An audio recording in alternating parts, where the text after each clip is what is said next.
Сейчас мы находимся в файле maya0307 start, где собираемся начать добавлять элементы отделки и дверцы к шкафу. На самом деле это довольно просто сделать. Начну, перейдя в вид справа или на боковой вид, иду сюда вверх, где собираюсь добавить плоскость изображения. Я не хочу просто оставить здесь такую примитивную форму, поэтому нашел разные элементы отделки для таких книжных шкафов и собрал их в Photoshop в один файл, который будем использовать в качестве референса по ходу создания. Выбираю Image Plane, иду в папку исходных файлов нашего проекта Chapter 03 и выбираю этот файл Top Trim.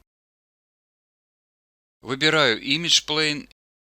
Здесь также есть файлы Bottom Trim и Base Board, подготовленные для вас, если захотите работать далее с этими шаблонами. Далее нажимаю Open, захватываю Image Plane и перемещаю к этой части отделки. Далее просто масштабирую Image Plane, пока не получу нужный результат. Здесь не обязательно быть идеально точным, просто должны быть очень близки к этому, что на самом деле выглядит неплохо. Далее начнем использовать куб для создания верхнего отделочного профиля. Так что беру полигональный куб и перемещаю его вверх на это место.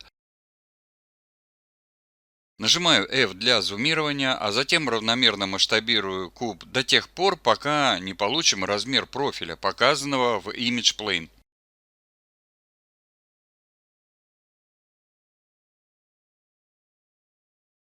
Затем захватываю передние вершины растягивающейся рамкой выбора и просто вытаскиваю их вперед в нужное положение. То же делаю и для задних вершин.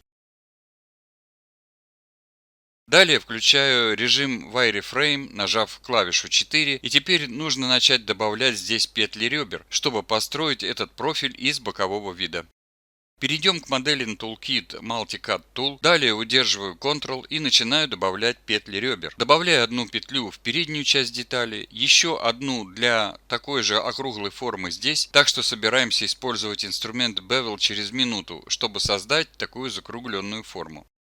Еще одну петлю добавляю здесь для нижней закругленной формы и еще одну для этого прямого участка. Выходим из инструмента Multicad и нажимаю W, чтобы перейти к инструменту Move. Собираюсь захватить эти вершины здесь и переместить назад, чтобы начать строить этот профиль. Стараюсь делать это очень-очень близко к показанному на Image Plane, как-то так. И еще, мне больше не нужны боковые и задние поверхности профиля. Следующие пару шагов на самом деле сделают этот объект немного сложнее, так что выбираю эти поверхности таким прямоугольником выбора и покажу в перспективном представлении, нажав F, то, что выбрал здесь. Это только задние и боковые стороны. И затем просто удаляю их, нажав Delete. Возвращаемся к боковому виду и нужно добавить к ним bevels, скосы, чтобы удержать очертания профиля. Чтобы сделать это здесь на Side View, выбираю Edge и выбираю таким образом больше ребер, чем нужно, а затем, удерживая Ctrl, отменяю выбор этих двух. Теперь вы видите, что Pivot Point привязана к этой средней точке, показывая, что я на самом деле выбрал одно нужное ребро. Если не уверены в этом, просто перейдите к перспективному виду и рассмотрите. Теперь вернемся к боковому виду, выбираю Bevel, назначаю 3 сегмента здесь и видим некий беспорядок вокруг с параметром Fraction.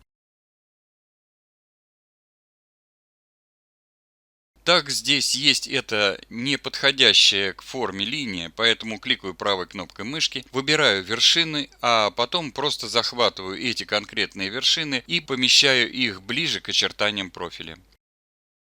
Теперь выбираю следующее ребро тем же способом растягивающейся рамкой, снимаю выбор с двух соседних ребер, оставив тем самым только одно нужное ребро. Нажимаю снова Bevel, назначаю снова Segments равное 3, перехожу на вершины, а затем уточняю их положение, чтобы точнее повторить скругление профиля. Но если нажмем клавишу 3 и сгладим объект, то видим, что не удерживаем нужную форму, так как получаем при этом такие округлые очертания. Так что сейчас нужно заострить эти ребра сверху и снизу, для чего перехожу на перспективный вид, выбираю эти два верхних ребра и эти два снизу. Нажимаю снова Bevel и перетаскиваю значение параметра фракции на очень маленькое, типа 0,1. Это сработает отлично, и также собираюсь добавить 3 сегмента. Если теперь перейти в объектный режим с этой частью отделки, то можете увидеть, у нас есть этот профиль, который нужен. Немного стоит подправить здесь, так что перехожу к вершинам и уточняю их положение так, чтобы получить профиль ближе к картинке шаблону. Теперь нажму 1, чтобы выйти из предыдущего ракурса и рассмотреть деталь в нужном положении. Видим, что она слишком маленькая сейчас, точнее высота подходит, но ширина неправильная. Так что снова собираюсь использовать точки привязки вершин. Нажимаю клавишу V и привязываю вершины сюда, на правую сторону, а затем, снова удерживая V, привязываю к этой точке на середине, что создаст верхний карниз.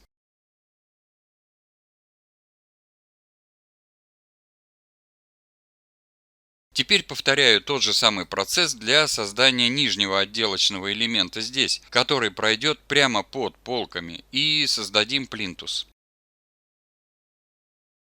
Возвращаюсь сюда через минуту и можете увидеть, что я уже построил их для вас. Такие два других отделочных профиля. Один идет по верху закрытой части шкафа, а другой по низу, как плинтус.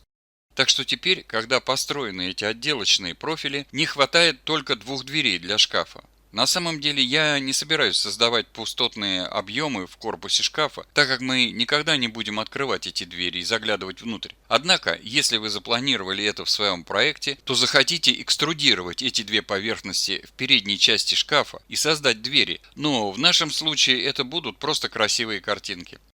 Так что начну с создания куба глубиной снова в 3/4 дюйма или 2 сантиметра. Затем увеличиваю здесь значение ширины и высоты, просто перетягивая мышку вверх так, чтобы получить что-то вроде этого. Сейчас можем быть намного свободнее с размерами, так как не собираюсь назначать их точные значения здесь. Просто помещаю объект на шкаф как есть, затем выбираю эти вершины и растягиваю так, чтобы уместились две двери шкафа.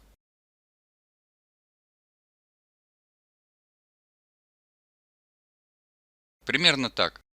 Теперь давайте перейдем к боковому виду. Нажму F на клавиатуре для перехода в контурный вид объекта и далее помещаю дверь на переднюю сторону шкафа.